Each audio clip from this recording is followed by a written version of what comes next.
Agjencitë e udhëtimit dhe operatorët turistik shqiptar do të mund të ofrojnë shërbimet e tyre më lehtë në vendet e rajonit, pa u përballur me procedura të përsëritura, duke ulur kështu barrën administrative dhe kostot shtesë për bizneset.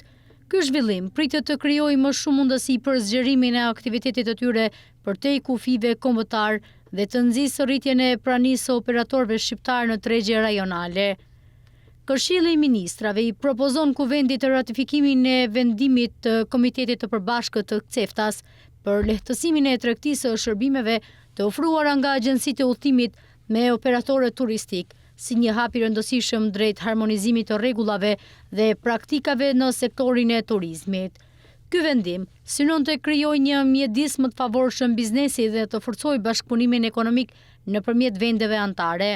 Sipas relacionit shoqërues, vendimi ka për qëllim që rregullat për ushtrimin e aktivitetit turistik të mos shndërrohen në barriera për tregtinë e shërbimeve, duke garantuar trajtim të barabartë, transparencë dhe mos diskriminim për operatorët e vendeve CEFTA-s. Kjo çështje kontribon në rritjen e besimit mes palëve dhe në krijimin e një tregu më të përhapur dhe konkurrues. Një element i rëndësishëm i vendimit është mundësia që shërbimet turistike të ofrohen dhe në mënyrë të përkohshme në vendet e tjera të rajonit, pa qenë i nevojshëm hapja e një zyre fizike apo marrja një licence të re.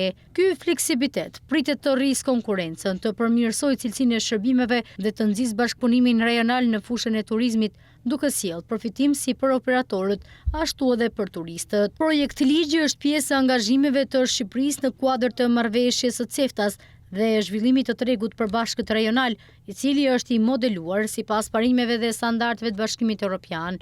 Zbatimi i tij pritet të kontribuojë në ofrimin gradual të legjislacionit shqiptar me atë evropian dhe në forcimin e rolit të Shqipërisë si një destinacion konkurrues dhe i integruar në tregun rajonal të turizmit.